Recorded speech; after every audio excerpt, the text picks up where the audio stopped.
हरे रमा राम हरे हरे।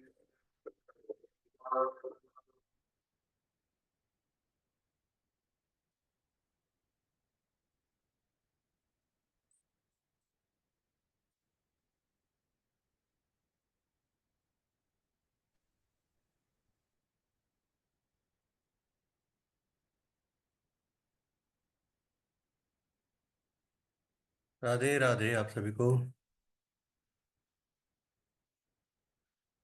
राधे राधे जी। राधे राधे बाबा जी। राधे राधे जी पीयूष जी, राधे राधे। तो शायद मिस हो गया है काफी लोगों से, मतलब मैसेज। मैं वापस से एक बार मैसेज कर दूँ। कर दीजिए कर दीजिए।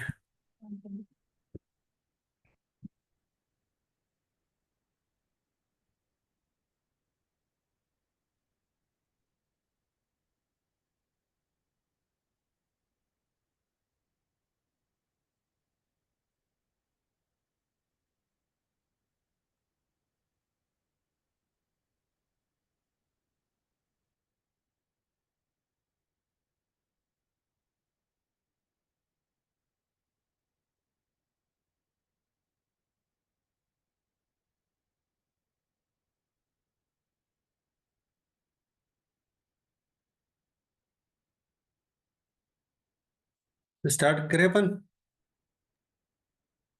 या वेट करना है अभी? तो 1 मिनट वेट कर लेते हैं, शायद कोई ज्वाइन कर ले। चलो 10 ठीक है, मिनट आने। करो करो करो। अभी आपकी तबीयत कैसी है? बहुत बढ़िया, फर्स्ट क्लास। हाँ हाँ। आप बताओ। मैं अच्छा हूँ बाबा जी, आपकी फादर दुआ की से। तबीयत ठीक है? जी जी बाबा जी। पहले से फर्क है? बहुत फर्क है बाबा जी। हम्म। आपका तबले पे अच्छा वो है ना? जी बाबा जी, मैंने 4 साल सीखा था उसपे। क्या क्या है अभी, मतलब म्यूजिकल इंस्ट्रूमेंट पे किस किस पे ग्रिप है? बांसुरी, तबला, गिटार, पियानो। अरे वाह, चारों पे अच्छी वाली है। जी बाबा जी, मतलब आप लय पकड़ लेता हूँ वहाँ पे, मतलब आप कोई गाएंगे तो या फिर ऐसा तो हो जाता है बाबा जी। तबला, बांसुरी, गिटार और पियानो। जी। तबला है आपके पास? जी बाबा जी है। ठीक है, कितना पेयर है? दो है मतलब 2 पेयर अलग अलग। दो पेयर अलग अलग है। पहले जब शुरू किया था तब लिया था एक, फिर जब थोड़ा सा मतलब अच्छी तरीके से सीख गया तो जिन गुरु से सीखा था तो उन्होंने बोला कि और एक ले लेने के लिए। हम्म। जून या जुलाई में 10 दिन का कोई, अगर कोई कथा है तो वहां पे कर पाएंगे? जी जी बिल्कुल बाबा जी। ठीक है, आपको मैं बताऊंगा, मोस्ट प्रॉब्ली 1-2 दिन में फाइनल हो जाएगा, तो फिर वहां पे मैं डेट आपको दे दूंगा, तो फिर तबला और बांसुरी आपके पार्ट पे फाइनल करेंगे। अरे बाबा जी। है ना? चलो, बहुत बढ़िया। गुड।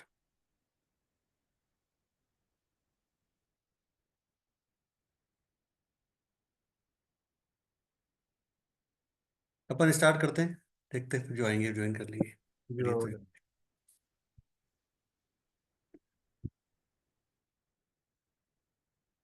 तो आज 6 मार्च 2025 थर्सडे, हरे राम हरे कृष्ण मंत्र के साथ। हरे कृष्णा हरे कृष्णा, कृष्णा कृष्णा हरे हरे, हरे रामा हरे रामा, रामा रामा हरे हरे, हरे कृष्णा कृष्णा कृष्णा हरे हरे, हरे रामा हरे रामा, रामा रामा हरे हरे, हरे कृष्णा कृष्णा कृष्णा हरे हरे, हरे रामा रामा रामा हरे हरे, हरे कृष्णा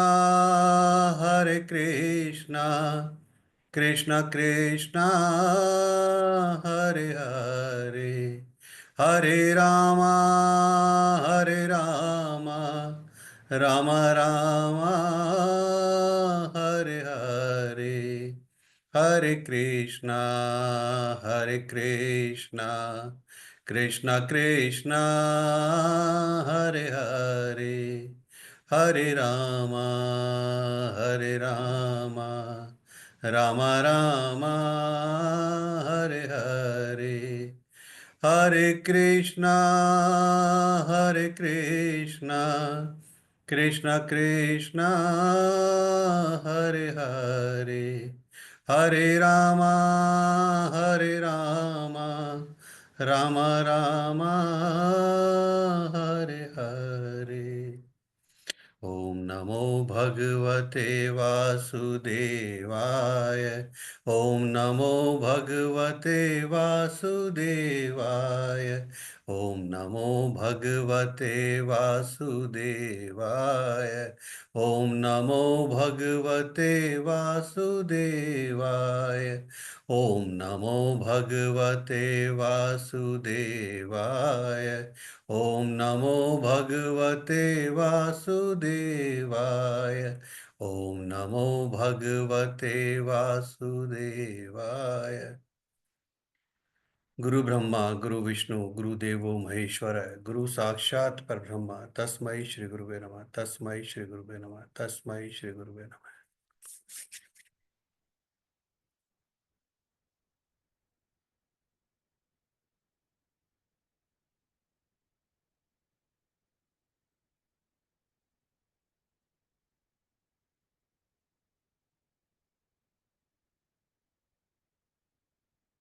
300 तक हमने किया था 999 वास्तु टिप्स में, आज हम 300 से आगे बढ़ते हैं।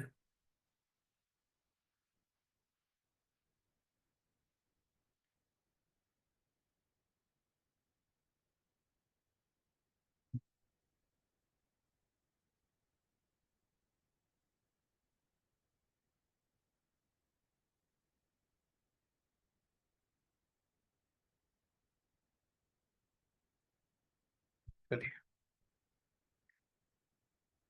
जिस भी बिल्डिंग में बहुत सारे फ्लोर्स हो, जो मल्टीपल फ्लोर्स वाली बिल्डिंग है, वहां पर नॉर्थ ईस्ट यानी वायव्य कोण या वेस्ट कोण में ओवरहेड वाटर टैंक होना चाहिए।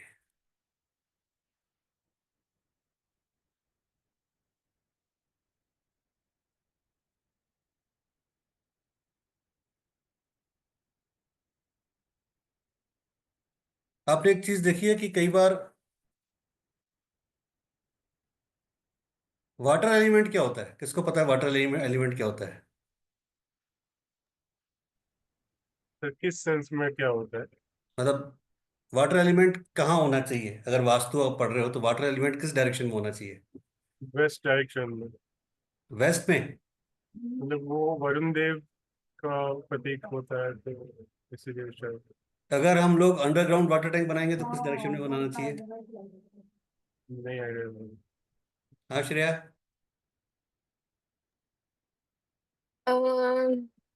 जहाँ पे वाटर एलिमेंट रहता है उसी डायरेक्शन में बनानी चाहिए, जैसे कहाँ कि रहता है? North west north east. East, north north east. Okay. North east में आपका अंडरग्राउंड वाटर टैंक बनता है, वाटर एलिमेंट बनता है। ओवरहेड टैंक्स जो है वो वाटर टैंक में गिनती नहीं होती है उसकी।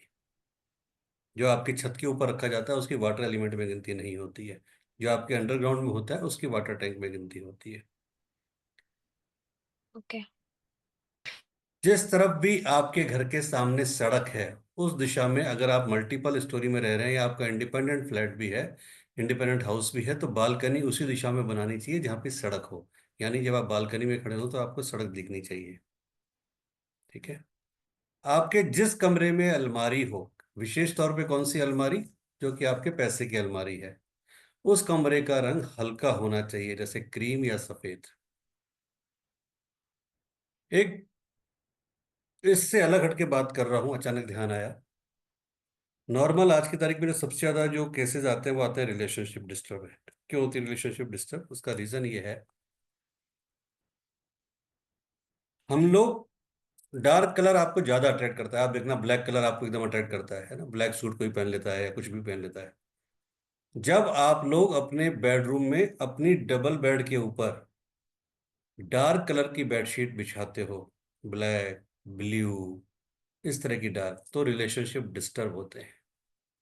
तो कभी भी हस्बैंड वाइफ को या कपल को, या आप रिलेशनशिप में भी हो, डार्क कलर की बेडशीट नहीं बिछानी। यहाँ तक कि जो बच्चों के स्टडी रूम है जिसमें बच्चे पढ़ाई करते हैं, चाहे वो 10th 12th की पढ़ रहे हैं, चाहे एग्जाम की तैयारी कर रहे हैं या किसी भी पार्ट में, तो भी डार्क कलर की बेडशीट तो कंप्लीटली अवॉइड करनी चाहिए। जितना हो सके लाइट कलर को अवॉइड करो, जिससे कि आपके रिलेशनशिप में लाइटनेस आए, ना कि डार्कनेस। तो कब इस चीज को हमेशा अवॉइड करना है। जिस कमरे में बच्चे पढ़ रहे हो उसमें जो कर्टेन का कलर्स है वो खिला हुआ होना चाहिए। खिला हुआ का मतलब क्या होता है? ग्रीन कलर हो, पिंक कलर हो, लाइट ब्लू कलर हो, है ना, थोड़ा सा अच्छा हो, या फिर थोड़ा सा मल्टी कलर वाला हो, लेकिन वाइट कलर ना हो। वाइट कलर से क्या होता है, बच्चे डल हो जाते हैं, सुस्त हो जाते हैं। स्पेशली बात चल रही है कर्टेन की।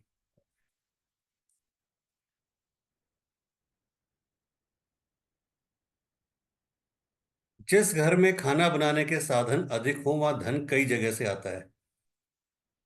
क्या मतलब हुआ इसका? कुछ आइडिया? जिस घर में खाना बनाने के साधन अधिक हो वहां धन कई जगह से आता है, इसका मतलब समझ में आया कुछ? मतलब किचन में इंग्रेडिएंट्स ज्यादा रहता है, अगर मतलब भरा पूरा रहता है तो उन उन पे धन आता है, यस। ऐसा। अब एक सबसे बड़ी बात है कि अगर आपको अपने किचन को हमेशा ऐसा मानना है कि माँ अन्नपूर्णा का आशीर्वाद बना रहे, आपकी किचन हमेशा भरी रहे, आपके घर जो भी आता है मेहमान वो भूखा ना जाए, है ना, या आपके घर पे कोई आप नहीं भी आ रहा, आप घर में 4 जने हो लेकिन ऑटोमेटिकली पांचवा भी आ गया बिना इंफॉर्मेशन के, तो भी वो खाना खा के जाए, इतना खाना बन जाए। उसके लिए क्या है, अक्सर देखा गया है, ज्यादातर स्पेशली लेडीज के पार्ट पे, कि आपका चाय का डिब्बा है, सपोज एक चाय का आपका कंटेनर है, या शुगर का कंटेनर है, या टर्मरिक का है, सॉल्ट का है, कुछ भी मान लीजिए, जब पूरा खाली हो जाता है उसके बाद भरते हैं। नहीं, कभी भी डिब्बों को पूरा खाली नहीं करना है। जैसे ही खाली होते हैं भरते रहिए, भरते रहिए, फिल करते रहिए। जितना वो फिल रहेंगे उतनी आपकी किचन फिल रहेगी, उतने आपके इनकम के सोर्सेज आपके जनरेट होते जाएंगे। जितना वो खाली होंगे उतना आपके इनकम के सोर्सेज खाली होते जाएंगे। कभी भी डिब्बों को खाली नहीं छोड़ना चाहिए। जिस भी दरवाजे से आप अंदर आते हैं आपके घर में, जो मेन डोर है, उस और उस दरवाजे की तरफ पैर करके नहीं सोना है, ये ध्यान रखिएगा। जिस भी दरवाजे से आप अपने घर में एंट्री करते हैं उस तरफ आपको पैर करके नहीं सोना है। समझ जी, बेडरूम के लिए आप बोल रहे हैं या फिर जो घर का मेन जो एंट्रेंस मेन रहता है? मेन मेन डोर की बात है, मेन डोर की बात है।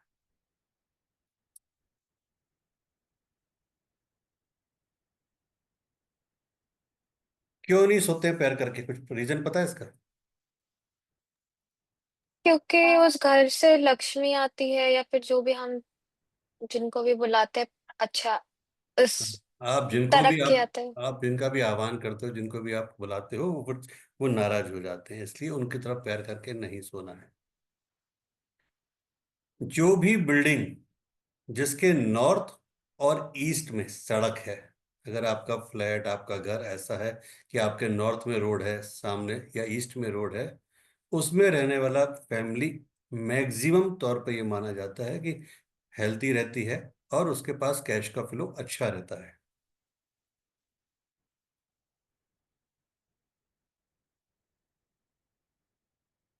जिस भी प्लॉट का, अभी हम बात कर रहे हैं केवल और केवल खाली प्लॉट की, ये ध्यान रखना, केवल खाली प्लॉट की बात कर रहे हैं और कोई बात नहीं कर रहे।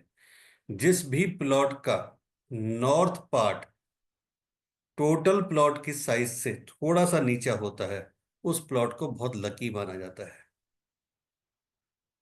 जिस भी प्लॉट का नॉर्थ पार्ट टोटल प्लॉट के पार्ट से थोड़ा सा नीचे होता है, उस प्लॉट को लकी माना जाता है। उस प्लॉट का जो ऑनर है उसको नेम फेम मिलता है, कैश का फ्लो बहुत अच्छा रहता है और उसकी सारी इच्छाएं पूरी होती है।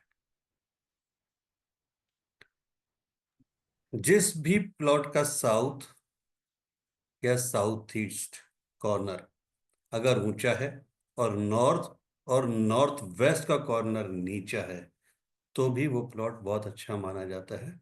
और जो भी यहाँ पर रहेगा वो हेल्थी रहेगा, उसका कैश फ्लो बढ़ेगा और उसके यहाँ पे मेटलिस्टिक चीजें बहुत जल्दी बढ़ेगी। अभी तो हम बिल्कुल वो वाली टिप्स की बात कर रहे हैं जो बिल्कुल एक तरह से कहना कि बच्चों वाली टिप्स हैं, उन टिप्स की बात कर रहे हैं। ये कंप्लीट हो जाएगा तो उसके बाद वास्तु पे हम लोग प्रॉपर आएंगे।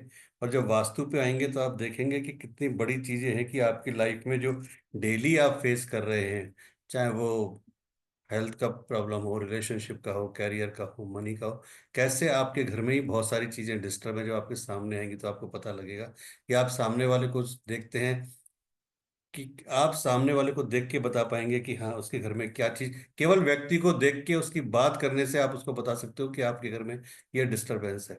और वास्तु अपने आप में, वैसे तो हर मॉडलिटी अपने आप में एक अपनी इंपॉर्टेंस रखती है, पर वास्तु अपने आप में एक ऐसी मॉडलिटी है कि अगर तरीके से आपने वास्तु को सीख लिया तो यकीन मानिए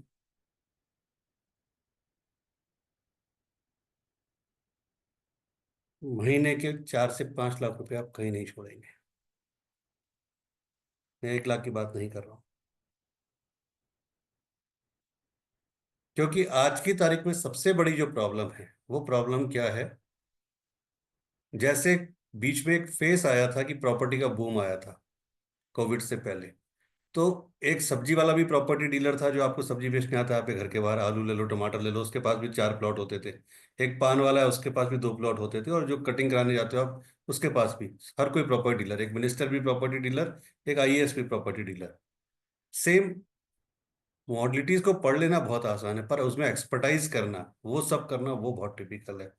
हम जिस वास्तु को पढ़ेंगे इस 999 के बाद जो कोर्स हम लेंगे, वो एक ऐसी चीज होगी, एक ऐसा सब होगा जो कोई नहीं पढ़ाता। और केवल अगर तरीके से उसको भी समझ लिया तो मैं आपको गारंटी दे रहा हूं कि केवल बीच वाले जो पार्ट आएगा वो कोर्स होगा करीबन 90 डेज का, 3 महीने का, करीबन 3 महीने की 90 क्लासेस होंगी उसमें। ऑलमोस्ट मान के चलें 30 क्लासेस के बाद ही अगर आप चाहें और प्रॉपर, अगर आपका दिमाग सही है और आप प्रॉपर वे में याद ध्यान देते हैं, एक एक क्लास को 1-2 बार भी समझ लिया तरीके से, तो क्लास खत्म होने से पहले ही बड़े आराम से 1.5 से 2 लाख की इनकम चालू हो जाएगी आपकी। It's depend upon you.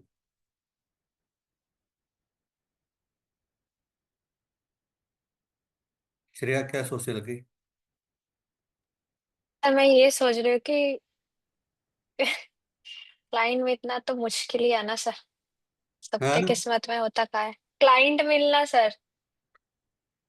और सबसे बड़ी बात, जब आपका मतलब लोग तो आजकल सर चेहरा देख के, एज देख के ही जज करने लग जाते हैं, तो फिर मुझे तो शायद 30-40 साल और वेट करना पड़े। अभी क्या चल रहा है, जून, सॉरी मार्च, मार्च चल रहा है ना। सपोज मैं अप्रैल में स्टार्ट करता हूँ मई, अगर श्रेया दिवाली से पहले 5 लाख रुपए कमा लिए फिर क्या करोगे? पता नहीं सर। ये नहीं पता क्या करोगे? नहीं, इतना आगे तक कभी सोचा ही नहीं। चलो, आज से ना एक अफर्मेशन दो कि मैं दिवाली वाले दिन मेरे बैंक में 5 लाख का बैलेंस है। ये अफर्मेशन देना आज से चालू कर दो। पता नहीं क्यों आज आपके दिमाग में आ रहा है, लिखना चालू कर दो। फिर देखता हूँ आपके बाद अप्रैल में चालू करेंगे, मई जून, दिवाली तक 5 लाख होता है कि नहीं होता, फिर बात करेंगे अपन। फिर आपकी एज कहाँ जाती है, चेहरा कहाँ जाता है, वो फिर देखेंगे अपन। ठीक है सर। ठीक है। और अगर 5 लाख हो गए तो दिवाली पे फिर मुझे वहां के रसगुल्ले भेजोगे ना, कलकत्ता के फर्स्ट क्लास वाले?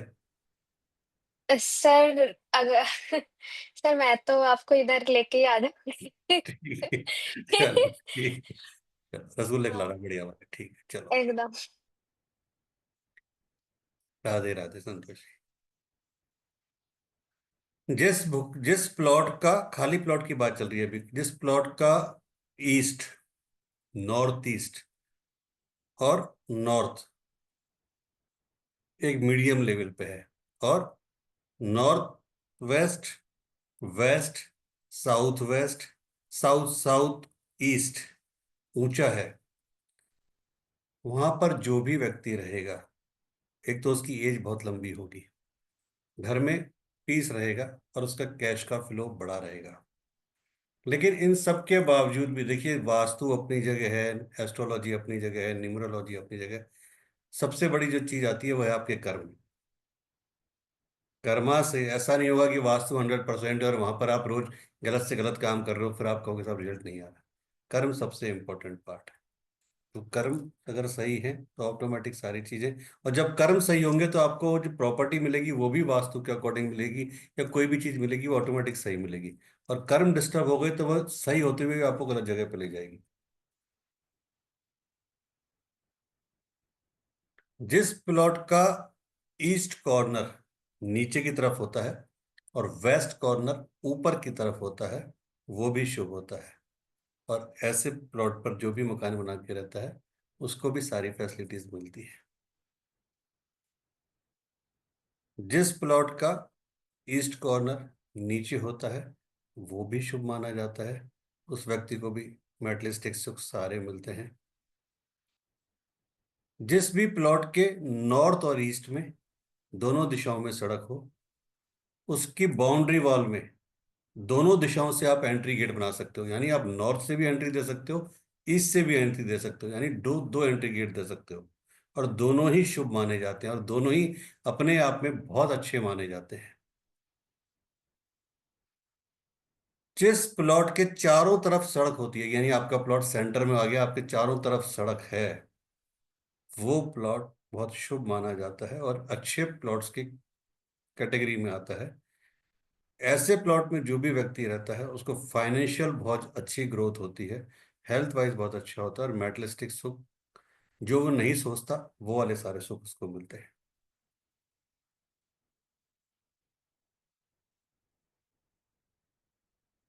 जिस भी प्लॉट के चारों कॉर्नर्स बैलेंस नहीं हैं, वहां मकान बना के रहने वाला व्यक्ति अगर BMW लेके आया होगा तो बहुत जल्दी वो साइकिल पे आ जाएगा।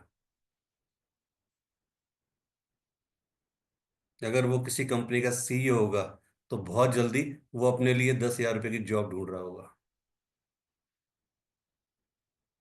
तो कोई भी ऐसा प्लॉट जिसके चारों कॉर्नर्स लेवल नहीं हो, ऊपर नीचे इस तरीके से हो, डिस्टर्ब हो, वो प्लॉट कभी भी नहीं लेना चाहिए।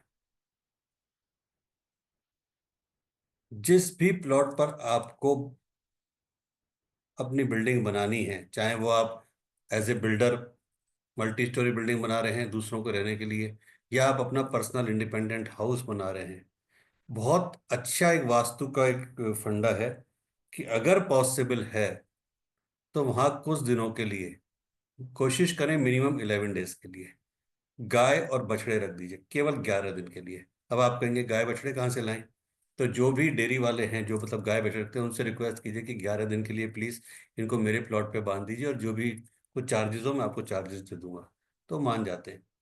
क्या होगा कि जब आप वहां पे वो 11 दिन तक या 7 दिन तक मिनिमम जो भी आपके गाय बछड़े रहेंगे, कहते हैं कि गाय माता एक प्राणी है कि जिनसे बहुत सारी चीजें हमारी रिमूव होती हैं लाइफ की।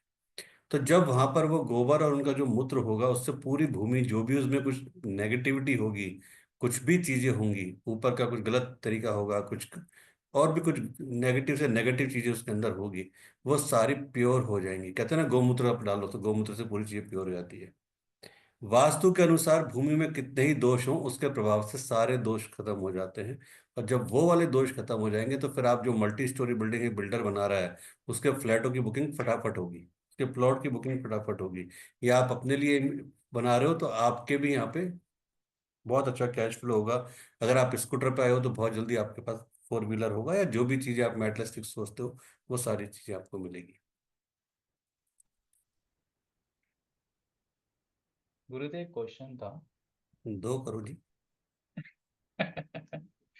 तो अगर जिस इनके ऑप्शन की अगर अगर ये गाय और बछड़े नहीं मिल रहे तो ऐसा हो सकता है कि जाके गौमूत्र ले जाके डाल दे उधर हर रोज। हाँ वो भी कर सकते हो आप, वो भी कोई दिक्कत नहीं है। आप चाहो तो गाय का गोबर और मतलब जो उसका बाथरूम हाँ वो लेके आ सकते हो, वो छिड़क सकते हो 5 से 7 दिन, 11 दिन।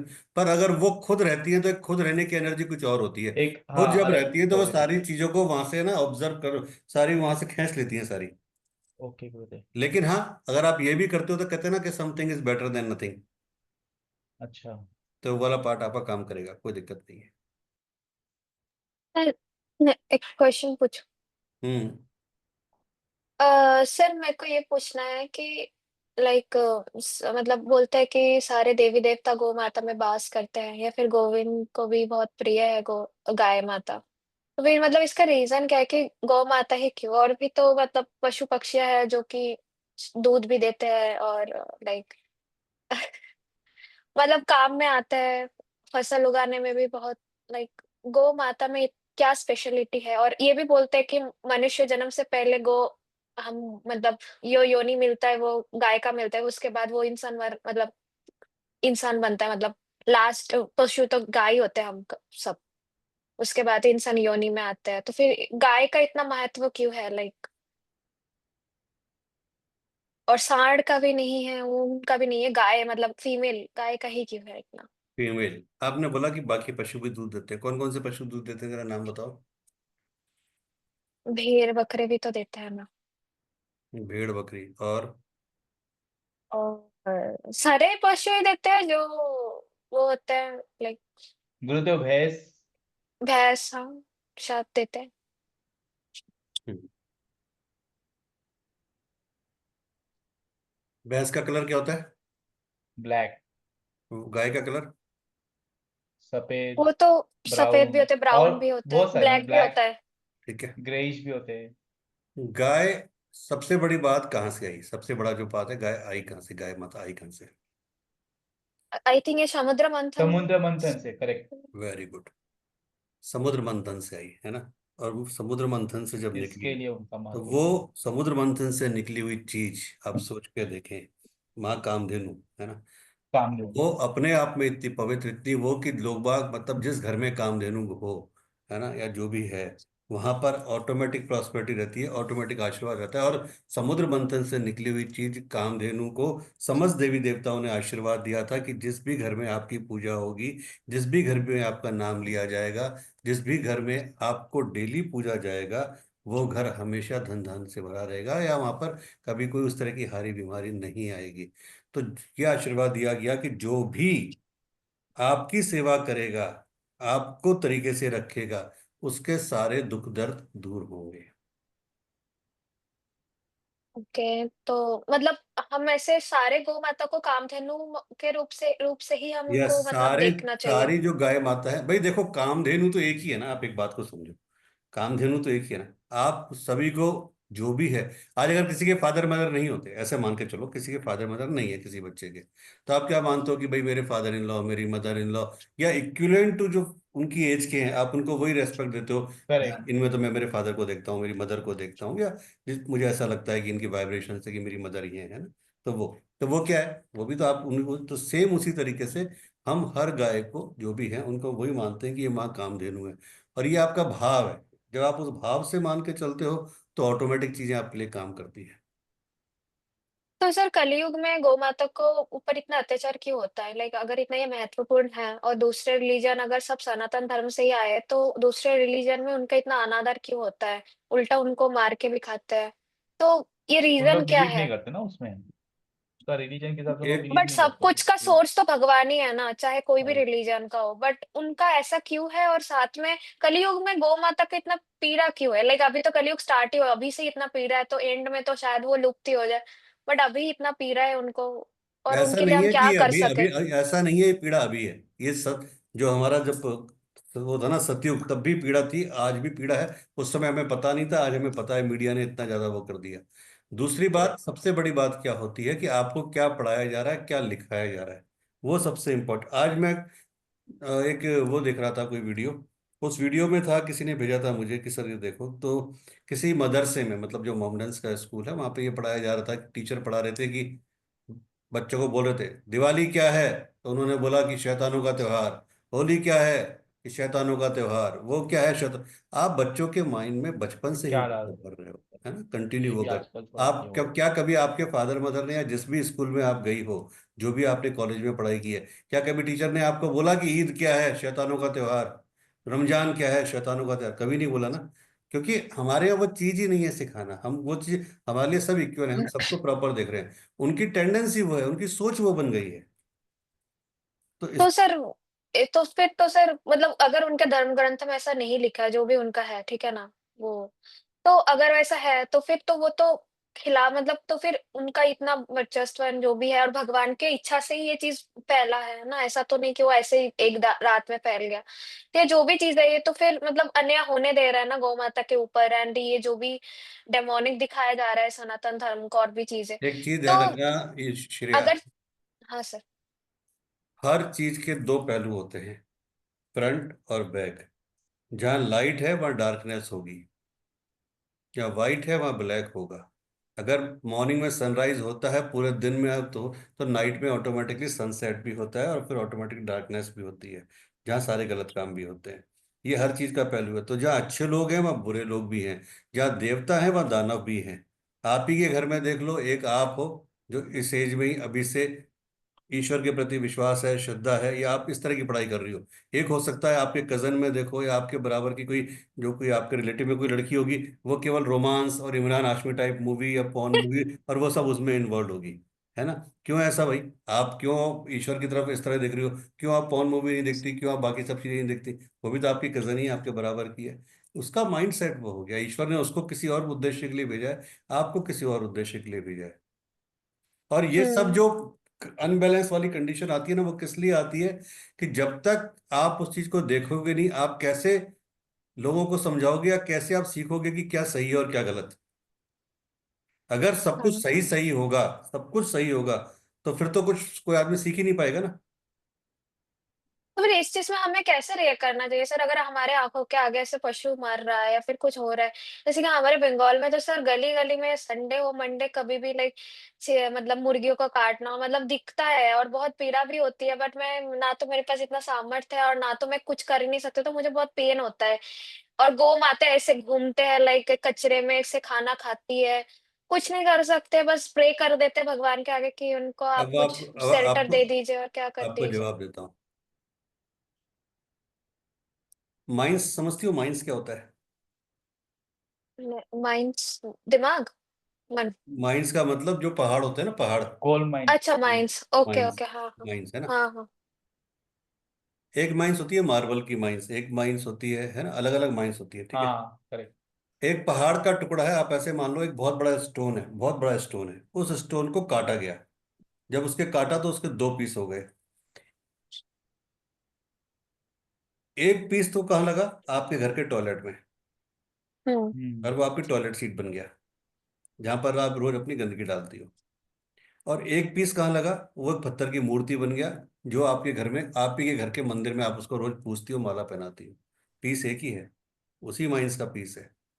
अब आपने जो गाय की बात बोला, कचरा खाती है, उस गाय को जो योनि मिली, वो योनि अच्छी मिली, लेकिन लास्ट टाइम में उसने कुछ ऐसे गलत काम कर दिए थे कि ईश्वर ने उसको गाय तो बना दिया, एक अच्छी योनि दे दी, लेकिन उसके गलत कर्मों की सजा क्या दे दी? कि ये गाय को कचरा खाना पड़ेगा, जगह जगह भटकना पड़ेगा।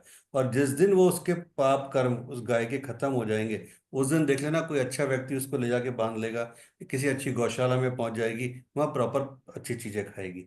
वो आपके कर्मास हैं।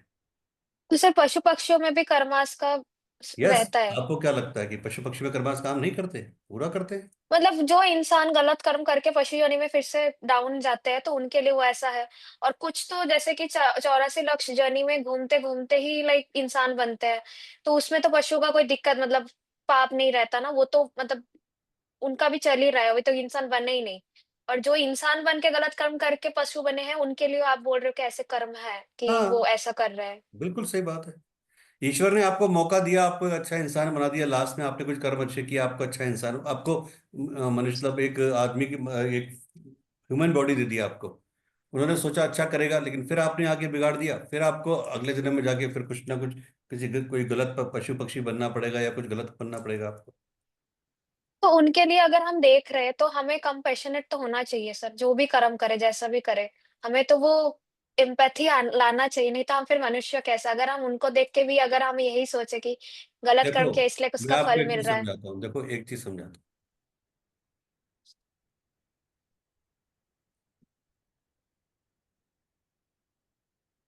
कहते हैं कि या तो आपके अंदर इतनी डेयरिंग हो, ठीक है। अब आपने बोला कि सर मुर्गियों को देखती हूँ, गाय को देखती हूँ, ये देखती हूँ, मुझे पेन होता है, दर्द होता है, ये होता है, लेकिन मैं अकेली हूँ, क्या कर सकती हूँ। जिस भी व्यक्ति ने कुछ भी किया है, हिस्ट्री गवाह है, तो वो अकेले नहीं किया है। अकेले चला है तो उसके पीछे चार लोग चढ़े हैं। ये तो वही वाली बात आ गई कि मैं क्या कर लूंगी अकेली, मैं क्या। आप करो तो सही, उसके बाद ऑटोमेटिक लोग आपके साथ जुड़ जाएंगे। आप करो तो सही। मुझे ध्यान है बहुत अच्छी तरह, अभी जब दिल्ली में कुछ सालों पहले अन्ना हजारे जी का आंदोलन हुआ, उसमें मैं 6 दिन तक वहां पे था। और मैं मेन स्टेज पे था, केजरीवाल जी, कुमार विश्वास जी, अन्ना हजारे जी के साथ मेन स्टेज पे 6 दिन तक। वो जो एक मूवमेंट था, उस वक्त जो पूरे इंडिया से लोग बाग आ रहे थे, कि रिक्शे वाला है, वो भी घर से रोटियां बना, बेचारा खुद अपने पास खाना नहीं है, पर फिर भी 5 रोटी बना के ला रहा है कि मेरी तरफ से 5 रोटी। जो बेचारा कोई भिखारी है, वो भी कहीं से 10 रोटी मिली है, 8 रोटी वहां रख के जा रहा है कि मेरी तरफ से 8 रोटी। कि जो भी लोग बाग उस मूवमेंट में आ रहे हैं, क्योंकि हमने तो 1947 देखा नहीं, लेकिन ऐसा लगता था शायद 1947 जिंदा हो गया अन्ना हजारे जी के दिल्ली वाले रामलीला ग्राउंड में। उसका रिजल्ट क्या आया? अन्ना हजारे जी वहीं के वहीं, ठीक है। अरविंद केजरीवाल जी, अभी सबको पता है क्या हुआ क्या नहीं हुआ, या बाकी उनकी मैनेजमेंट है ना, सब अपने अपने तरीके से। तो आपके ऊपर है, आप चलो से। अन्ना हजारे जी अकेले चढ़े चले थे, पूरा इंडिया का यूथ वहां आ गया था, अच्छे बुरे, आंधी तूफान बारिश सब वहीं पे टिक के खड़े थे। और ये हिस्ट्री कहती है कि एक बार आपको चलने की जरूरत है। हमें प्रॉब्लम क्या होती है, हम दूसरे का वेट करते हैं, दूसरा चले तो हम चलें। आप तो बढ़ो आगे। हाँ, लेकिन एक चीज पक्की है, जब आप आगे बढ़ोगे तो हडल्स बहुत आएंगे। सबसे बड़ी हडल्स आपके फैमिली। तू क्या कर लेगी, तेरे साथ कुछ गलत कर दिया तो ऐसा हो गया, तो वैसा हो गया, हाँ, है ना। तेरे साथ ये हो जाएगा, तेरे साथ वो हो जाएगा, नहीं। फिर वहां मेन सोचा चीज है कि इधर के लोग नॉनवेज खाने को या फिर पशु को मारने को गलत सोचते ही नहीं है।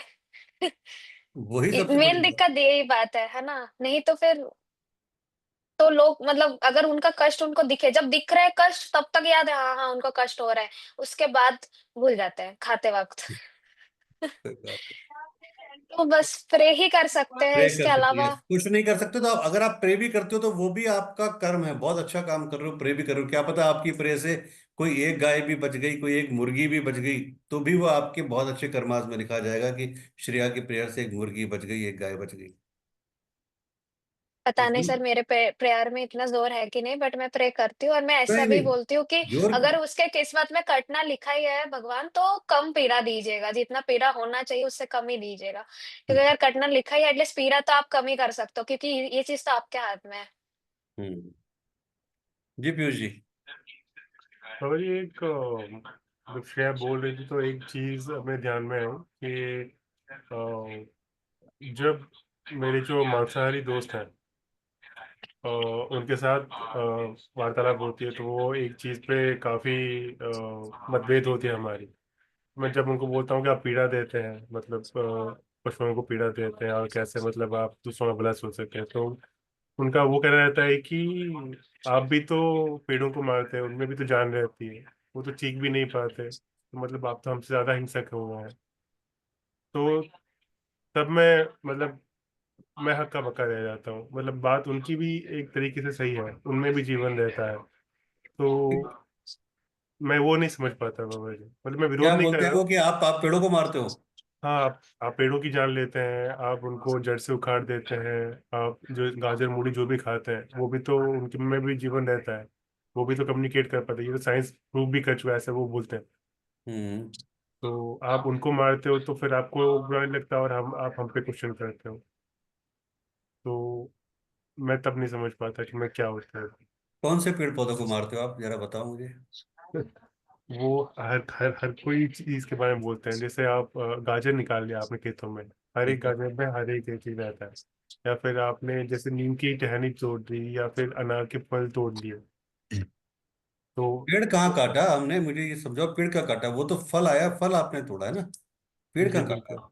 नहीं, पर उनको भी दर्द होता है, ऐसा वो मतलब व्यंग्यात्मक तरीके से बोलते हैं कि मतलब देखो, फल भी तो ये उनके वो ही वाली से है। बात है कि ये वो आर्गुमेंट है जिसका कोई वो नहीं है, कि अगर उनको अपने आप को वो सही साबित नहीं कर पा रहे तो आपको वो इस जगह पे आके दबाते हैं, जबकि इसका कोई लॉजिक नहीं बिल्कुल है ना। बिल्कुल वही। इसका कोई वो नहीं है। ये तो आप देखो, एक ये वाली बात है कि जिस पेड़ को, या आपको जीने के लिए कुछ तो चाहिए, अब कुछ तो चाहिए मतलब कि जो भी ये जो पार्ट आता है, जो आपने बोला अनार या आम या गाजर मूली या जो भी सब्जी आप तोड़ रहे हो, वो तो बेसिकली हमारे पार्ट का एक हिस्सा है कि जो हम कर्म करते हैं उस कर्माज में जो किसान।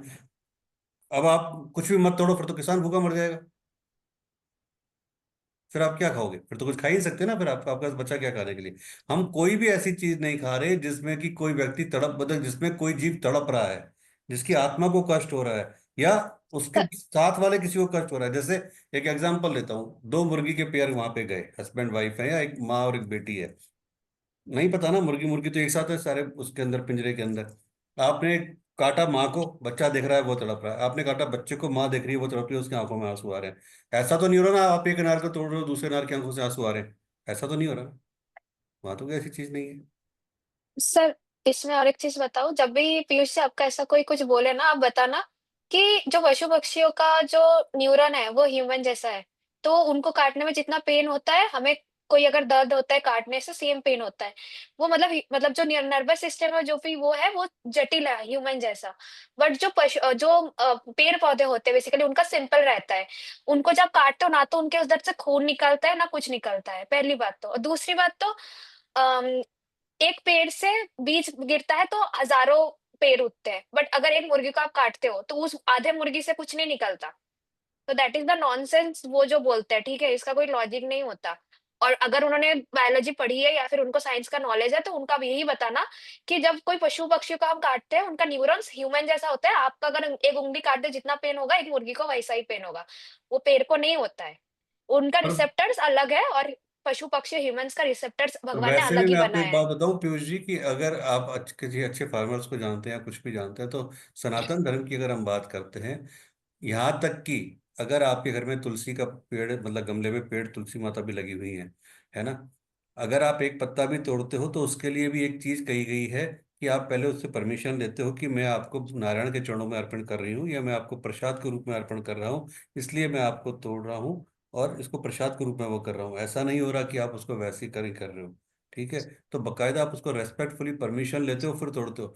और अगर वेद पुराण शास्त्रों की बात करोगे तो हर वेद पुराण में लिखा हुआ है कि जब भी कोई फसल काटी जाती है, जब भी कोई इस तरह की चीजें होती है कि जैसे अंगूर की बेल है या आम का पेड़ है या कुछ भी अनार का पेड़ है, जब तोड़े जाते हैं तो उससे पहले वो फार्मर्स या जो भी है कुछ पर्टिकुलर, कुछ मंत्रास या कुछ ऐसे अपने देवी देवताओं को याद करते हैं, उसके बाद वो उनको तोड़ते हैं परमिशन से। आप क्या कर रहे हो? आप तो फटाफट तड़पा रहे हो, उसको तड़पा के काट रहे हो। हाँ। चलिए,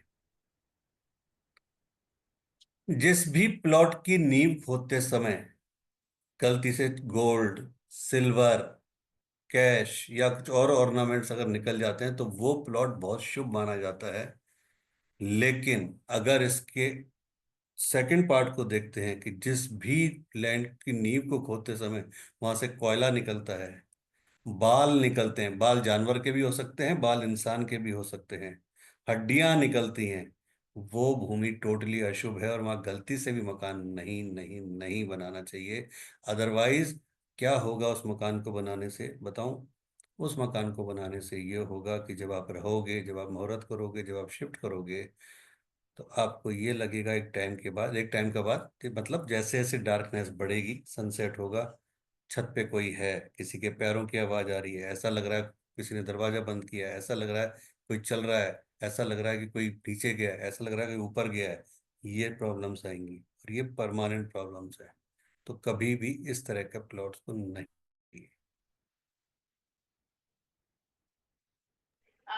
पर बाबा जी, क्या अगर हम गौ माता को जैसे 11 दिन के लिए वहां पे रखते हैं तो वो शुद्धिकरण हो जाती है, अगर ऐसे प्लॉट से ऐसे कुछ निकलता है तो? मैं वो डिपेंड करता है किस लेवल पे है, क्या है, क्योंकि देखो एक क्या होता है कि जो जितने भी पुराने टाइम के जो क्योंकि बिल्डिंग्स तो आज खड़ी हुई हैं। अगर आज आप, जैसे आप भुवनेश्वर में रह रहे हो, आज के भुवनेश्वर को आप याद करो और आज से 15 साल पहले भुवनेश्वर को याद करो, बहुत जमीन आसमान का फर्क आ गया आपके सामने देखते देखते। भुवनेश्वर पूरा चेंज हो गया होगा, मल्टीपल स्टोरीज, ये वो। वरना एक टाइम वो था कि आप जब देखते थे तो 2-2 किलोमीटर तक खाली दिखता था, प्लॉट मैदान ही मैदान, है ना पूरा। लिंगराज टेम्पल के आसपास ही देख लो, पहले क्या था और आज क्या हो गया। ठीक है, कुछ नहीं था बाबा जी, है कुछ ना। नहीं था। और आज आप देखो, ठीक है। अब क्या होता है, पहले जो जितने भी खेत हुआ करते थे तो जो किसान था वो क्या करता था कि उसके घर में कोई डेथ हो गई तो वो अपने जो भी उसके फादर मदर या जिसकी भी डेथ हुई, वो उसको अपने खेत में ही दाब देता था, या वहीं पे उसका दाह संस्कार कर देता था, अंतिम क्रिया कर देता था वहां पे उसके। अब जैसे जैसे फिर चीजें चेंज हुई, उसने क्या किया, उस प्लॉट को उसको उसने देखा कि जब डेवलपमेंट हो रहा है और जो जमीन कुछ हजारों रुपए थी वो लाखों करोड़ों की हो गई, तो उसने भी उन प्लॉट्स को बेचना, उस अपनी जमीन को बेचना चालू कर दिया। अब बिल्डर ने वहां पर जाके अपनी प्लॉटिंग चालू कर दी। आप प्लॉट खरीद रहे हो। अब आपको नहीं पता कि जिस प्लॉट बिल्डिंग पे आप, जिस पर्टिकुलर प्लॉट पे आप प्लॉट खरीद रहे हो या जिसमें आप फ्लैट खरीद रहे हो, वहां आज से 40 साल पहले शमशान था जहां पे न जाने कितनी लाशें जली थी, वो तो आपको नहीं पता ना, तो आप क्या करोगे। तो वो वाली जो पर्टिकुलर लैंड है ना, वो डिस्टरबेंस देती है। आपने गाय माता या उनको खड़ा भी कर दिया, तो वो फ्रीक्वेंसी डिपेंड करी कितना, हाँ फर्क आएगा, मैं ये नहीं कहता। प्लस ये हो गया नंबर वन। नंबर टू क्या फर्क आता है, ये चीजें कब डिस्टर्ब करती हैं, जब आप तामसिक चीजों में इन्वॉल्व हो। तामसिक चीजें बोले तो कि आप डेली ड्रिंक करते हो, आप वुमनाइजर हो, आप गलत से गलत हरकतें करते हो, आपके कर्म खराब है, तो वो चीजें भी आपको इमीडिएट वे में अपनी चपेट में ले लेती है, क्योंकि उनको तो चाहिए ऐसा व्यक्ति जो गलत काम करे। और अगर आपके अच्छे कर्म है तो डेफिनेटली वो चीजें आपको उस लेवल पे हार्म नहीं कर पाती। जिस भी लैंड पर आप कभी लैंड परचेज करने जा रहे हो, ठीक है, और आप लैंड पे खड़े हो गए, एक तो ऐसा होता है कि आप लैंड पे खड़े हुए और आपको बहुत अच्छा पीसफुल लग रहा है, बहुत शांति मिल रही है, सुकून मिल रहा है, ऐसा लग रहा है यार यहाँ से निकले नहीं। अभी जैसे आपने मुझे एक चीज बोला था, मुझे ध्यान है कि बाबा जी, मैं उस दिन जब गंगा जी में गया तो मेरी बाहर निकलने की इच्छा नहीं कर रही थी, है ना। प्रयागराज में इच्छा नहीं कर रही थी, क्या था भाई, नदियां भुवनेश्वर के पास में नहीं है क्या, पुरी में नहीं है क्या नदियां, बहुत नदियां हैं, समुद्र है, लेकिन आप जाओगे फटाफट 2 डुबकी मारोगे बाहर आ जाओगे, ऐसा मन नहीं करेगा, टिका रहो। लेकिन प्रयागराज में ऐसा क्या हो गया कि भाई आपकी बाहर निकलने की इच्छा नहीं कर रही थी, कि आप 2 घंटे ले पड़े रहो तो भी कोई दिक्कत नहीं है, ठीक है ना? ऐसा कुछ नहीं था ना।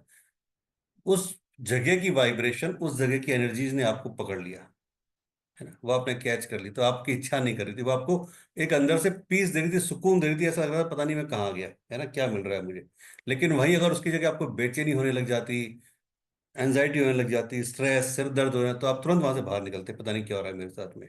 तो जिस भी लैंड पे खड़े होकर आपको ऐसा लगता है कि मुझे बेचैनी हो रही है, एंजाइटी हो रही है, सिर दर्द चालू हो गया, वो लैंड कभी नहीं लेनी चाहिए। वो लैंड आगे जाके भी आपकी लाइफ में आपको स्ट्रेस देगी। और जिस लैंड पे खड़े होते ही आपको लगता है कि आपको रिलीफ मिल रहा है, वो आपके लिए बहुत बढ़िया है। जिस भी लैंड पर ऑटोमेटिकली गाय माता आके बैठती है, ठीक है, या बाकी पशु पक्षी आके बैठते हैं, या वहां पे लेटते हैं, कुछ भी करते हैं, वो लैंड अच्छी होती है। लेकिन एक चीज ध्यान रहे, जिस लैंड पे सबसे ज्यादा डॉग बैठते हैं, और डॉग अपने पंजों से उस लैंड को खोदते रहते हैं, खोदते रहते हैं, खोदते रहते हैं, पता चलता है बड़े बड़े छोटे छोटे छोटे छोटे गड्ढे कर दिए उन्होंने, और सबसे ज्यादा वहीं पे कुत्ते कुत्ते कुत्ते कुत्ते होते हैं, उस लैंड को नहीं नहीं नहीं लेना चाहिए। जिस भी लैंड पर गाय का सींग, कोई भी शंख, सीप, टोरोटॉइस, कोई ईंट या कोई भी मेटल की वस्तु आपको मिल जाती है, तो वो जगह शुभ होती है, वो लैंड शुभ होती है। और जिस भी लैंड में छोटे छोटे गड्ढे हों, वो बहुत अशुभ मानी गई है, क्योंकि वो गड्ढे या तो कुत्तों के उससे बनाए गए हैं, या जो बाकी जो पशु पशु पक्षी हैं उनके द्वारा बनाए गए हैं। गड्ढों का मतलब वो आपको नीचे ले जाने वाली लैंड है। आप अगर एक अच्छी पोजीशन में भी जा रहे हो तो भी आप डे बाई डे नीचे जाते जाओगे। हम ऑलरेडी बात कर चुके हैं, जिस भूमि पर शमशान रहा हो वो बिल्कुल नहीं लेनी चाहिए, गलती से भी नहीं। जिस लड़की की शादी होने वाली हो, उसका बेडरूम वायव्य कोण में रखना चाहिए, और उसका बिस्तर पश्चिम दीवार से लगाना चाहिए, यानी वेस्ट दीवार से लगाना चाहिए। मैंने एक बार पहले भी शायद बोला था स्टार्टिंग में कि, चलिए एक बार फिर पूछता हूँ, अगर किसी की शादी नहीं हुई है अभी, है ना, अनमैरिड है, और उसको हम लोग कहते हैं कि नॉर्थ ईस्ट के रूम में सो जाओ, तो क्या होगा। नहीं होएगा और गुरु जी। हाँ, नहीं होएगा, प्रॉब्लम होएगा। क्यों होगा प्रॉब्लम, रीजन बताओ। क्योंकि नॉर्थ ईस्ट तो देवस्थान के लिए है। देवस्थान के लिए। और क्यों, कोई नया कपल है, और नया कपल आके अगर उस नॉर्थ ईस्ट में सो जाता है तो? उनके रिलेशंस में गैप आना स्टार्ट हो जाएगा और फैमिली प्लानिंग में दिक्कत होएगा। फैमिली प्लानिंग में दिक्कत। वेरी गुड, बहुत बढ़िया। जिस लड़के का शादी होने वाली है उसका बेडरूम वेस्ट साउथ में रखना चाहिए। जिस सड़क के चौराहे पर चार रास्ते मिलते हैं, ऐसे उस पर घर नहीं बनाना चाहिए, यह शुभ होता है। कॉर्नर जिसे कहते हैं ना, कॉर्नर के भैया कॉर्नर का प्लॉट है, चार रास्ते मिले हुए हैं, या गोल है कटा हुआ है, क्योंकि वहां पर वो या तो गोल मिलेगा या कटा स्क्वायर नहीं मिलेगा, तो वो स्क्वायर नहीं है तो वो आपके लिए अशुभ होगा। आप, आज की तारीख में कंसेप्ट हो गया है कि ज्यादातर मैरिज, पहले तो क्या होता था, मैरिज आप अपने घर में ही कर लेते थे, घर के सड़क के बाहर टेंट लगाया और वहीं मैरिज कर ली। अब कंसेप्ट पूरा चेंज हो गया, फार्म हाउस, मैरिज गार्डन्स, या बैंक्वेट हॉल वो आप बुक कराते हो। तो जब भी कोई banquet hall, specially metro cities में तो बड़े बड़े मैरिज गार्डन में नहीं मिलते, बैंक्वेट हॉल होते हैं। तो जब भी आप बैंक्वेट हॉल बुक कराते हो जहां पर आपको शादी करनी है अपनी बेटी की, बेटे की, या बहन भाई जिसकी भी करनी है, वहां पर आपको यह देखना है कि अगर उस बैंक्वेट में जो विंडोज हैं, वो विंडोज ज्यादातर या तो नॉर्थ में हो या ईस्ट में हो। अगर नॉर्थ या ईस्ट में वो विंडोज होंगी तो वो मैरिज बहुत अच्छी जाएगी। उस बैंक्वेट में आपको यह देखना है कि जो विंडोज हैं वो नॉर्थ या ईस्ट में होनी चाहिए। जिसकी, मंदिर में मैरिज करना अच्छा होता है क्या? कहाँ पे? मंदिर में। जो सिख कम्युनिटी है, सरदार जिसे हम लोग कहते हैं, है ना, जो गुरुद्वारे में जाते हैं, गुरु ग्रंथ साहिब जी को मानते हैं, उनकी पूरी मैरिज गुरुद्वारे में ही होती है, और गुरु ग्रंथ साहिब जी होते हैं उसके चारों तरफ ही वो फेरे लेते हैं। हम्म। तो मंदिर में भी शादी करना अच्छा होता है, कहीं कोई दिक्कत नहीं है, क्योंकि आप एक प्योर जगह पे कर रहे हो, सही जगह पे कर रहे हो, कहीं कोई दिक्कत नहीं है। लेकिन मंदिर किसका है वो देखना पड़ेगा। अब आपने बजरंगबली के मंदिर में शादी कर ली, अब ब्रह्मचारी के मंदिर में आप शादी कर रहे हो, सात फेरे ले रहे हो, वहां कसमें खा रहे हो, है ना, तो सोचो आप क्या होगा। आपने शिव जी के मंदिर में शादी कर ली, जो बेचारे खुद ही अकेले रहते हैं, है ना, जिनको खुद ही कुछ पहनने और उनका होश नहीं है, और आप सोचो आप क्या होगा उसका। तो वो डिपेंड करता है। जब अगर मंदिर में ही शादी की बात आपने पूछा है, तो फिर लक्ष्मी नारायण मंदिर या राधा कृष्ण मंदिर। हाँ, या फिर सर जहाँ पे शिव परिवार हो, ऐसा कोई मंदिर, मतलब जो महादेव फैमिली के साथ बैठा हो, पार्वती जी के या फिर साथ। पूरे परिवार साथ बैठा हो। हम्म। हमारे इधर काली मंदिर में जाके शादी कर लेते हैं लोग। तो बस फिर वो तो आई थिंक काली मंदिर सिंपली काली मंदिर में भी नहीं करना चाहिए ना सर, सिर्फ काली नहीं। माता जहाँ पे है। हम्म। बिल्कुल नहीं, बिल्कुल नहीं। देखो पीयूष जी को हंसी आ रही है, देखो पीयूष जी आपकी बातों पे हंस रहे हैं कि ये क्योंकि क्या। हमारे इधर काली मंदिर ज्यादा है ना, तो बच्चे जो होते हैं ना ऐसे घर से भाग के शादी करते हैं, तो काली माता के मंदिर में जाके एकदम डायरेक्ट शादी कर लेते हैं। तो अच्छा, उन वही बच्चों में से देखना कितने बच्चों की मैरिड लाइफ अच्छी चल रही है। बहुत ज्यादा तो टिकता तो है नहीं, बट मैं नहीं पूछ रही हूँ कि, माँ क्योंकि काली इधर कॉमन है। कॉमन है इधर काली माता के मंदिर में जाके शादी करना, ऐसे उनके मुझे सिंदूर से जो वृंदावन भी में रहता है। साधना याद आ गई। चलो।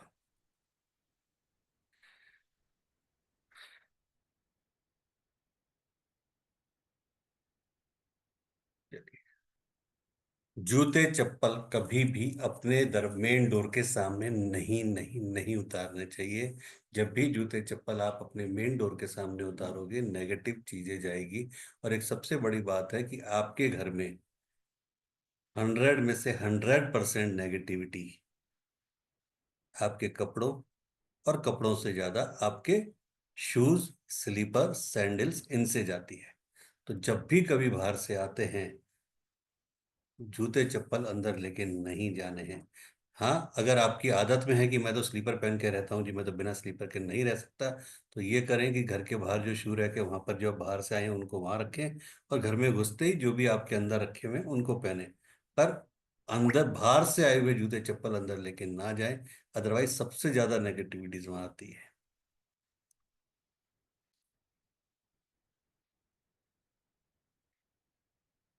जो भूखंड डमरू की तरह होते हैं, डमरू की तरह मतलब स्क्वायर नहीं होते, आड़े तिरछे होते हैं बिल्कुल, है ना, जैसे डमरू की शेप होती है, वो प्लॉट कभी भी नहीं खरीदने चाहिए। ऐसे प्लॉट अगर आप खरीदते हैं तो आपकी आइस के जाने के चांसेस बन जाते हैं। जाने के चांसेस मतलब एक टाइम पे हो सकता है कि वहाँ जो भी जिसके नाम से प्लॉट है, जो हेड है, हेड ऑफ द प्लॉट, या जिसके नाम पे रजिस्ट्री हुई है वो, या उसके कर्मास बहुत अच्छे हैं तो उसका पार्टनर वो ब्लाइंड हो जाए टोटली।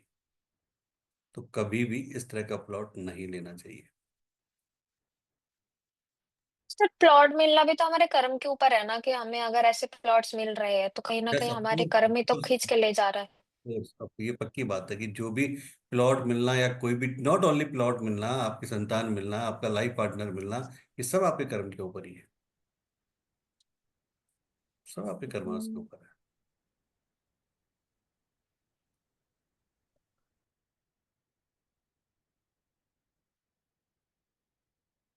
चलें, अगर कोई ज्वेलर है, आप किसी ज्वेलर का अगर वास्तु कर रहे हो, तो उनको बोले कि जो उनकी जो वेट मशीन होती है जिससे वो वेट करते हैं आपकी ज्वेलरी का, कि चैन इतने ग्राम की है, रिंग इतने ग्राम की है, पेंडेंट इतने ग्राम का है, उसको हमेशा वेस्ट डायरेक्शन में लगाएं।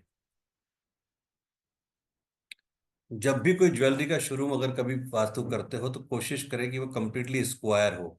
स्क्वायर शोरूम उनका बहुत अच्छा उनको रिजल्ट देगा।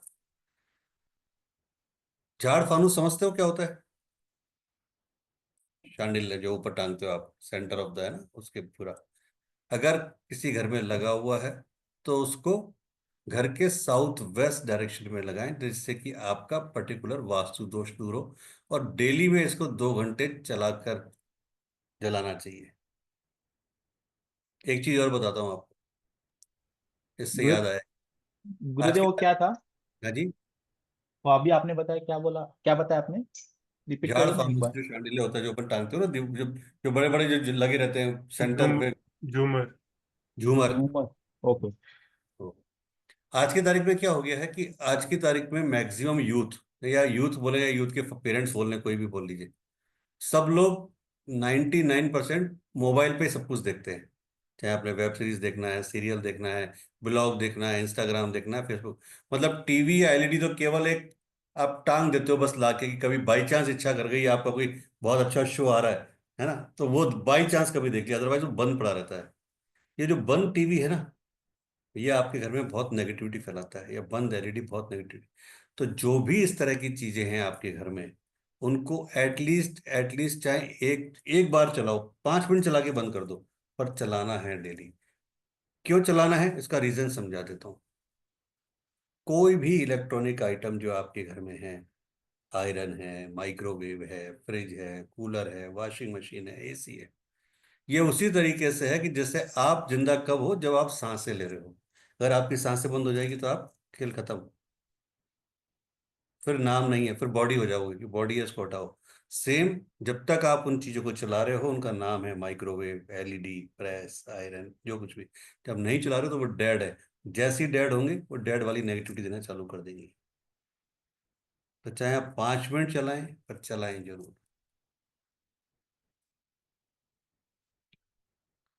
टूटा हुआ मिरर, टूटी हुई पेंटिंग्स, या कुछ भी आपके जो स्टेचूज हैं गॉड गॉडेस के, ये कुछ भी नहीं रखने चाहिए। अगर आप रखते हो तो इसका मतलब आपके घर में बहुत जल्दी कोई अनएक्सपेक्टेड डेथ हो सकती है, एक्सीडेंटल डेथ हो सकती है, कोई सुसाइड के बारे में सोच सकता है। तो कभी भी टूटे हुए जो चीजें हैं, खंडित चीजें हैं, वो नहीं रखनी चाहिए। और जो मिरर है उसको आपके घर की ईस्ट या नॉर्थ डायरेक्शन में लगाएं। दूसरी बात, अक्सर देखते हैं कि आप जब आपके टॉयलेट में मिरर लगा हुआ है या आपके रूम में मिरर लगा हुआ है, हम उसकी सफाई नहीं करते। जितना मिरर के ऊपर जब आप बाल बना रहे हैं तो आपके कुछ स्पॉट्स वहां जाते हैं या कुछ भी, है ना, जितना मिरर आपका उस पे स्पॉट्स आते जाएंगे, उतने आपकी लाइफ में ट्रबल्स आते जाएंगे। तो मिरर को डेली बेसिस पे या अल्टरनेट डे पे बिल्कुल नीट एंड क्लीन रखना चाहिए। श्रेया का चश्मा है, श्रेया चश्मा पहनती है, अब इस चश्मे के ऊपर 20 स्पॉट आ जाएंगे, 10 स्पॉट, तो क्या साफ क्लियर पिक्चर दिखाई देगी? नहीं दिखाई देगी। लेकिन साफ रखेगी तो क्लियर पिक्चर दिखाई देगी। या देख रही है, ठीक नहीं, है। मैं बीच बीच में साफ साफ नहीं करती हूँ, ऐसे ही आता रहता है बीच में, मैं वही पहन लेती हूँ, वही सोचा मैंने। नहीं, साफ रखा करो। अपना टेलीफोन या जो मोबाइल है कोशिश करें नॉर्थ ईस्ट में या साउथ में रखें। आपका टेलीफोन या मोबाइल जो भी है, या तो नॉर्थ ईस्ट में रखिए या साउथ में रखिए।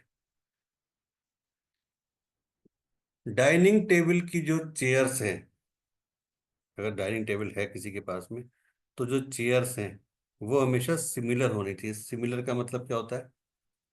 2, 4, 6, 8, 10।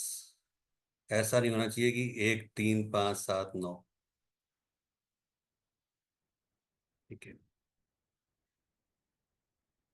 अगर आप डाइनिंग टेबल के सामने जहाँ आप बैठे हो उसके सामने मिरर लगाते हो, तो ईश्वर की दया से, माँ अन्नपूर्णा के आशीर्वाद से आपके घर में अन्न की कमी नहीं होती। आपका जो स्टोर है, किचन वाला पार्ट है, वो भरा रहता है। क्यों भरा रहता है? उसका लॉजिक है। जब आप डाइनिंग टेबल पे कोई चीज लगाते हो, तो आप फ्रूट्स रखते हो, आप खाना रखते हो, तो वो मिरर में रिफ्लेक्ट करती हैं।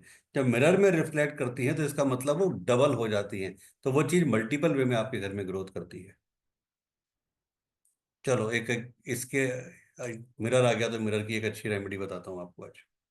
जहां पर भी आप पैसा रखते हो अपना, जो भी आपकी अलमारी है, तिजोरी है, जहां भी अपना पर्स रखते हो, कुछ भी रखते हो, वहां पर नॉर्थ डायरेक्शन में बिल्कुल छोटा सा पॉकेट साइज का एक मिरर रख दो। पॉकेट साइज का एक मिरर रख दो। उस वो रखना नॉर्थ की वॉल पे, आपकी अलमारी की नॉर्थ की वॉल पे, यानी उसका फेस साउथ में होना चाहिए।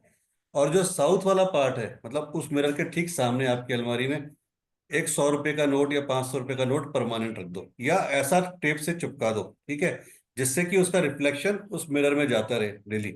आप देखना आपका कैश फ्लो बहुत जल्दी बढ़ेगा।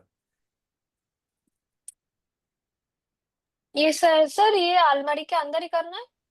हाँ, आपकी जो अलमारी है उसमें नॉर्थ की, मतलब जो भी आपका अलमारी है वहां पे किसी पे भी नॉर्थ की साइड में छोटा सा पॉकेट वाला, बिल्कुल स्मॉल वाला वो रख दो मिरर। और उसके ठीक अपोजिट साइड में 500 रुपए, 100 रुपए, 10 रुपए, 20 रुपए, जितना अच्छा अच्छा नोट आप रख सकते हो, बड़ा वो रख दो। उसको चिपका दो या वहां रख दो, उसका पूरा रिफ्लेक्शन उस मिरर पे जाना चाहिए। आप देखना आपका कैश फ्लो बहुत जल्दी इंक्रीज होगा। मिरर लगेगा नॉर्थ में और उसका फेस नॉर्थ। होगा साउथ के तरफ, है ना? हाँ डेफिनेटली, जब नॉर्थ में लगेगा तो फिर साउथ में तो जाएगा ना। South south. में ही होगा, हाँ। और साउथ वॉल पे आप नोट लगाओगे अपना, तो उसका जो जो गांधी जी है, गांधी जी का फेस मिरर पे होगा। ठीक है। तो जब गांधी जी मल्टीपल हो जाएंगे, मिरर में होंगे, मल्टीपल होंगे, तो डेफिनेटली आपकी चीजें भी मल्टीपल होंगी। एक रेमेडी और बताता हूँ बहुत अच्छी, चलो मिरर की याद आया तो। फ्राइडे वाले दिन, कल फ्राइडे ही है, चांस की बात है, किसी भी बैंक के सामने से, किसी भी बैंक के ब्रांच के बाहर चले जाओ, कोई सा भी बैंक हो, जरूरी नहीं कि आप ही का बैंक है वो। और कोशिश करो कि सुबह जाके थोड़ी सी मिट्टी लेके आ जाओ वहां के बैंक के ब्रांच के बाहर की, थोड़ी सी मिट्टी। और उस मिट्टी को मिरर के पास लाके रख दो, एक पुड़िया बना के। देखना कैश फ्लो कैसे बढ़ता है।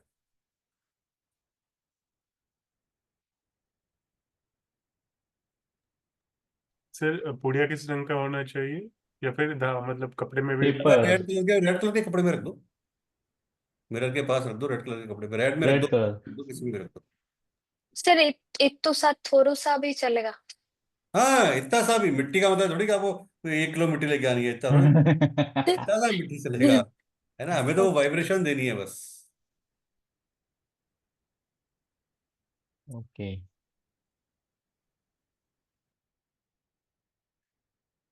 डाइनिंग रूम वेस्ट में बनवाना चाहिए। क्यों बनवाना चाहिए? क्योंकि साउथ जो है वो फायर की दिशा है, और हम जो किचन बनाते हैं वो साउथ में बनाते हैं। तो डाइनिंग रूम अगर आप लेते हो तो उसको वेस्ट की डायरेक्शन में साउथ से टच करते हुए बना सकते हो। एक चीज ध्यान रखना, कभी भी की जो डाइनिंग टेबल होती है वो कभी इस तरीके से नहीं होनी चाहिए कि आप अपने घर, मतलब ऐसा मानना कि आपके घर में कोई मेहमान आया या आप किसी के घर में गए, जैसे ही आप किसी के घर में घुसते हो, और घुसते ही सबसे पहले आपको डाइनिंग टेबल दिख जाए। समझना मेरी बात को, कि जैसे ही आप किसी के घर में घुसते हो और घुसते ही अगर आपको उनके घर की डाइनिंग टेबल दिखती है, तो ये मान के चलना कि उस घर का जो लड़का होगा वो कभी भी आपकी बात नहीं मानेगा। वो जिद्दी होगा, उसके अंदर गुस्सा होगा, तो डाइनिंग टेबल की डायरेक्शन को चेंज कर देना चाहिए, थोड़ा सा साइड में कर देना चाहिए कि एंट्री करते ही आपको ना दिखे।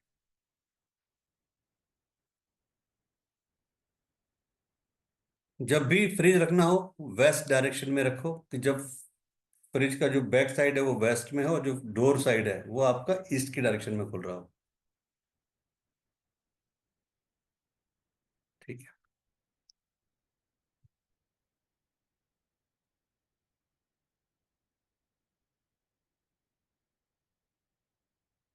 आप जो भी काम करते हैं, अगर आपको कोई भी, जैसे भी आप अकाउंट की पढ़ाई कर रहे हैं, आपको क्लाइंट अट्रैक्शन चाहिए, तो आप जो भी पोस्टर बनाते हैं, बैनर बनाते हैं, या स्टैंडीज बनाते हैं, कुछ भी, या आपका विजिटिंग कार्ड भी होता है, तो कोशिश करो कि वो सब चीज़ें ईस्ट वाले वॉल पे रखो, या ईस्ट वाले जो मिरर है वहाँ पे रखो। तो ईस्ट वाली डायरेक्शन वो होती है जो सन की डायरेक्शन होती है, तो जितनी सनरेज उसके ऊपर पड़ेंगी उतना जल्दी आपका क्लाइंट अट्रैक्शन होगा, उतनी जल्दी आपकी चीज़ें काम करेंगी। फिर ईस्ट डायरेक्शन में वास्तु दोष होता है तो फिर उसको ठीक कैसे करना चाहिए?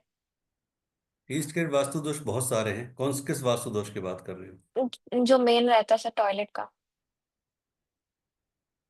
जब वास्तु पढ़ेंगे तब बात करेंगे, अभी से क्या बात करें, क्योंकि बहुत सारे दोष हैं। क्यों है होना चाहिए, टॉयलेट में भी क्या होना चाहिए, कैसा वास्तु दोष होना चाहिए, कई बार सही होता है, कई बार गलत क्यों होता है उसको। देखो, अब तो वैसे ऐसे बहुत सारी चीजें आ गई जिससे आप रिमूव कर सकते हो, लेकिन वो केवल एक अल्टरनेटिव जुगाड़ है ना। हम जुगाड़ की बात ही नहीं करेंगे, हम परमानेंट वो बात करेंगे जो एक्चुअल में सही है। सर ईस्ट का टॉयलेट बहुत खराब होता है क्या? मतलब दूसरे मतलब भयानक वास्तु दोष तो नहीं होता है ना? बहुत खराब है। बहुत खराब होता है। नॉर्थ ईस्ट का बहुत खराब होता है, कैंसर देता है, कैश का फ्लो रोक देता है। ईस्ट का कैश का फ्लो रोकता है, रिलेशनशिप को डिस्टर्ब करता है, बहुत सारी चीजें हैं। क्या?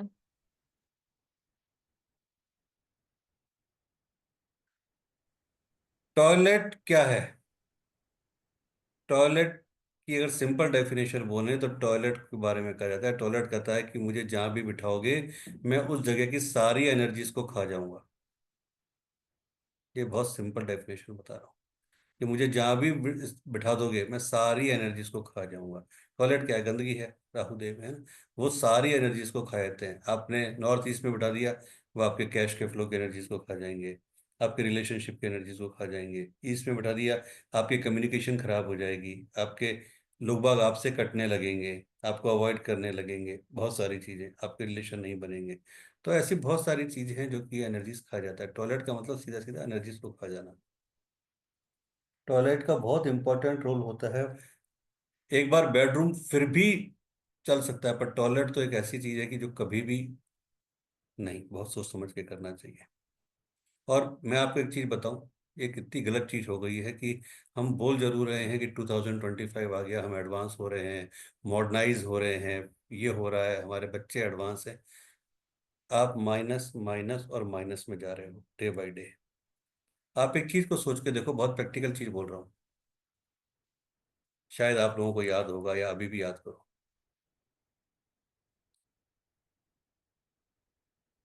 पहले क्या होता था? घर के बाहर टॉयलेट बना करते थे, और दोनों अलग बनते थे, बाथरूम अलग और टॉयलेट अलग। ठीक है जी। आप बाहर से खाना खा के आते थे, बाहर से मतलब मैरिज से खाना खा के आए हो, ठीक है, या रेस्टोरेंट से खाना खा के आए हो, तो बाहर से खाना खा के आते थे और बाहर ही खाने को थ्रो कर देते थे, मतलब टॉयलेट के माध्यम से निकल जाता था। आज क्या हो रहा है? बाहर से खाना खा के आते हो और अंदर थ्रो करते हो। यहाँ रह रहे हो, वहां थ्रो करो। आप सोचो, सोचो आप क्या कर रहे हो, आप, है ना? बाहर से बाहर से आप साफ खाना खा के आ रहे हो, अंदर गंदगी फैला रहे हो। ये सिस्टम ही गलत चल गया है। पहली बात तो अटैच टॉयलेट का सिस्टम ही टोटली गलत है, लेकिन अब चल गया है तो चल गया है। इसके भी बहुत सारे पैरामीटर्स हैं, जब आगे डिटेल में बात करेंगे तब समझेंगे। लेकिन हाँ, टॉयलेट अपने आप में एक बहुत इंपॉर्टेंट पार्ट प्ले करता है पूरे घर में या पूरे ऑफिस में, कहीं भी। बाबा जी, चलिए। हाँ, माफ कीजिएगा मैं आपको काट रहा हूँ। बोलिए बोलिए। क्या बाबा जी इसी कारण देवालय भी गांव में एक ही हुआ करते थे पहले? अंदर अलाउड नहीं किया करते थे? क्या चीज? मतलब मंदिर जो देवालय हुआ करते थे तो हर हाँ, गांव में, मतलब एक बाहर हुआ करते थे देवालय जहाँ पे सब लोग आते थे। देखो, अंदर। एक्चुअल में क्या होता है कि आप एक चीज को मान के चलना कि जैसे अभी एक बार मैं, आप महादेव को मानते हो, चलो ऐसे है ना, एक बार उन्हीं के पास आता हूँ। महादेव क्या है? महादेव को शमशानवासी बोला जाता है, शमशान के राजा। ठीक है, शमशानवासी। तो शमशान क्या है? शमशान में आदमी रहता थोड़ी जगह कि जहाँ लास्ट है ना। जितना कोई भी मंदिर, मंदिर बड़ा होना बड़ी बात नहीं है कि आप अगर, जैसे अभी अपन एक एग्जांपल लेता हूँ, प्रेम मंदिर में गए थे। ठीक है, आप इसको ऐसे याद करो। शाम के टाइम पे आप लाइटिंग देखो, बहुत अच्छा दिख रहा है। आप घूम रहे हो, बहुत अच्छा लग रहा है, गार्डन बहुत अच्छे हैं, आप सेल्फी लेने के लिए बहुत अच्छा है। आप एक चीज को सोच के देखो पीयूष जी, आप एक प्रेम मंदिर उसका नाम है, आप एक मंदिर में जा रहे हो और आप क्या कर रहे हो? अपनी वाइफ के गले में हाथ डाल के, अपने लवर के गले में हाथ डाल के, उसकी कमर में हाथ डाल के सेल्फियां खींच रहे हो वहां। क्या मंदिर इसलिए है कि आप वहाँ गले में हाथ डाल के सेल्फी खींच रहे हो, कमर में हाथ डाल के सेल्फी खींच रहे हो? इसलिए है मंदिर। मंदिर इसलिए है कि आप वहाँ जा रहे हो, प्रेयर करने जा रहे हो, कुछ करने जा रहे हो, कुछ गेन करने जा रहे हो वो एनर्जीज को। आप मुझे ईमानदारी से बताना, 2 बार आप प्रेम मंदिर गए, आपको कहीं से भी अंदर से एक बार भी वो वाइब्रेशन आई एनर्जी वाली?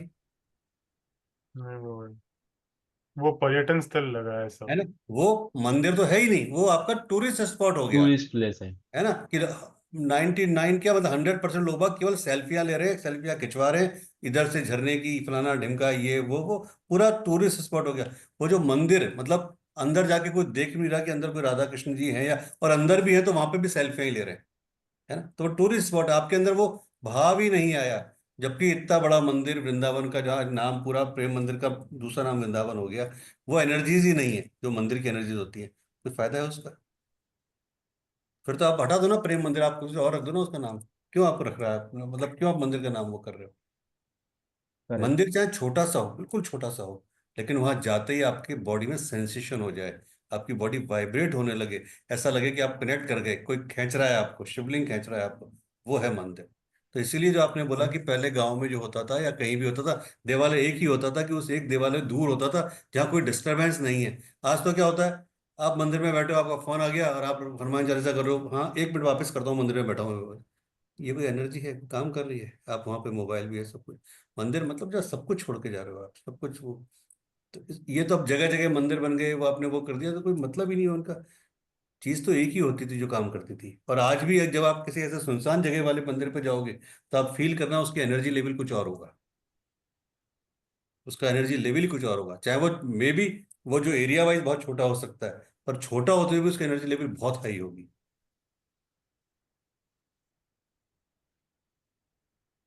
गुरु जी, वही आजकल वही ट्रेंड चल रहा है कि मंदिर में घुसते पहले सेल्फी लेते हैं और बाद में भगवान को प्रणाम करते हैं। कोई मतलब ही नहीं है ना उस चीज का, कोई फायदा नहीं है, बताओ मुझे क्या फायदा है? करेक्ट। गुरुदेव, एक चीज पूछना था टॉयलेट के रिलेटेड। हाँ। जैसे हमारे होम टाउन साइड, जैसे घर में वॉशरूम रखते नहीं है सब लोग ने, अभी क्या करने लगे, घर में खाली रूम्स बनाते हैं और जो हम्म। वॉशरूम्स है वो घर के बाहर बनाते हैं। अभी कोई भी डायरेक्शन हो, जैसे कि ठीक है। वो सही है गुरुदेव? नहीं, घर के बाहर बनाना तो सही है, पर डायरेक्शन क्या है वो इम्पोर्टेंट पार्ट है।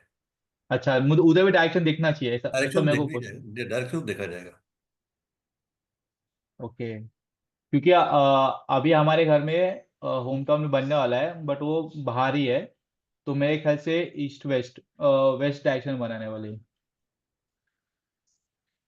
उसका मुझे, फेसिंग ईस्ट पे होने वाला है। या तो एक बार मुझे मैप भेज देना, या एक बार देखना, मैं देख लूंगा उसको। ठीक है, अभी मैं मे में जाऊँ हाँ, तो खुद भी मैं उसको ड्राइंग बता देना, या मुझे वैसी वीडियो पे मतलब दिखा देना। ऐसा। हाँ, चलेगा। है ना, वो देख चलेगा। क्योंकि ना गुरुदेव, वेस्ट हो गया, साउथ साउथ में दूसरा नेबर का घर है तो वहां नहीं बना सकते हैं। तो आई थिंक सो वही एक प्रॉब्लम है एक्चुअली, इसलिए मैं कुछ साउथ सजेस्ट वेस्ट का नहीं किया। टॉयलेट तो वैसे भी रिलेशनशिप खराब कर देगा, कैश फ्लो को रोक देगा, बहुत सारी चीजें दे देगा अगर साउथ वेस्ट में आ रहा है तो। साउथ वेस्ट, वेस्ट डायरेक्शन में गुरु तो सही रहेगा ना? हाँ, अगर वेस्ट प्रॉपर वेस्ट है तो कोई दिक्कत नहीं है, लेकिन साउथ में हाँ, अगर, प्रॉपर वेस्ट है। फिर ठीक है, कोई दिक्कत मैं नहीं। मैं मैं फील कर सकता हूँ क्योंकि हमारे घर के सामने ही सूर्य उदय होते हैं और उसके ऑपोजिट ही बनने वाला है वो। बस बस, फिर कोई दिक्कत नहीं है, वेस्ट में ले लो। हाँ गुरु। चलिए, आज के सफर में इतना ही, कल फिर मुलाकात करेंगे सेम टाइम पे। जी गुरुदेव, धन्यवाद, राधे राधे गुरुदेव। अगर आप सबको मान सम्मान दे, धन दौलत दे, स्वस्थ रखे, निरोगी रखे, और पटना धन्यवाद गुरु जी, राधे राधे। आदि। राधे राधे राधे राधे पीयूष जी। राधे राधे।